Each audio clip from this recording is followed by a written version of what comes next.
What's going on, Colts Nation? It's Elijah from Sports Talk Indy, where we cover all things Colts every single day. And it looks like the Colts might be doing something even more interesting following the Deforest Buckner contract extension. And we all thought that when this extension hit, that it was a little weirdly timed. There wasn't like a lot of push for it. And so I think a lot of us were just like, oh, maybe they're just trying to lock everything up before the season starts. DeForest wasn't even like holding out or anything like that. So why exactly was the contract when it was? And we kind of found out some more details as the contract like became official, as we saw all of the info about the details of the contract and what the financial stipulation is. So we go into this, and DeForest Buckner, after signing him, the Colts went from having about $14 million in cap space to $28.4 million. And how is that, you might ask? The Colts actually dropped. What they did was they added 2 void years, which has never been done in the Chris Ballard era. They've never used the void years. Has always been an option.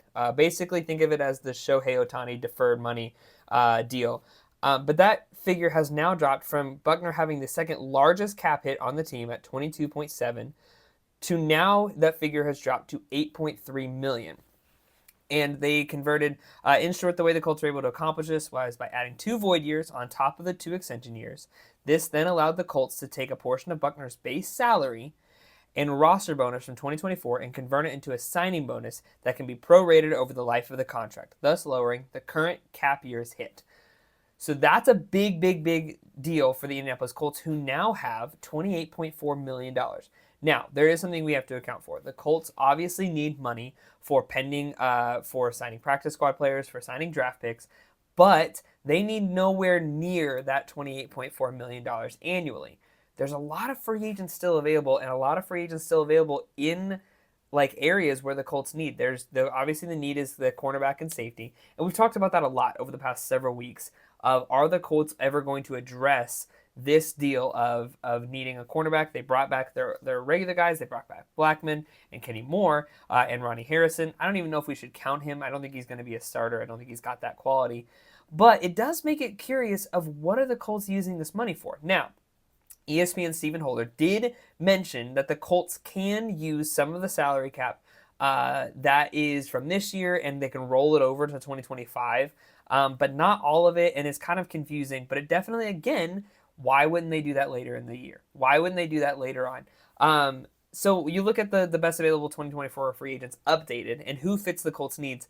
Clearly the one that we've talked about so much that has been rumored to have signed like 4 times is former enemy of the Tennessee Titans, Justin Simmons, Justin Simmons, that was Kevin Byard.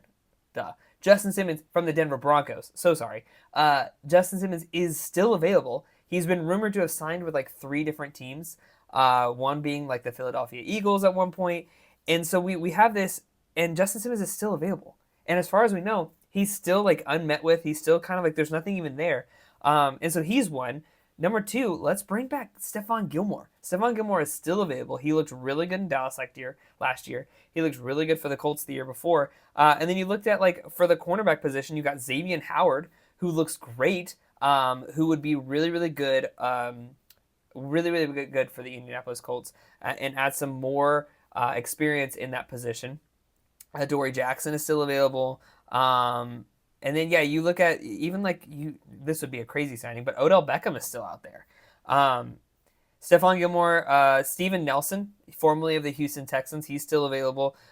Xavier Howard, we mentioned, and Dory Jackson. And then Quandre Diggs. Obviously, this is the one that we've talked about so much, is that Quandre Diggs and the Colts had mutual interests like 4 weeks ago. During the whole L'Jarius Sneed situation, Quandre Diggs was rumored to be like heading towards Indy. He was rumored to like be a part of this, and yet here we are, and Quandre Diggs still remains unsigned. A lot of these guys still remain unsigned.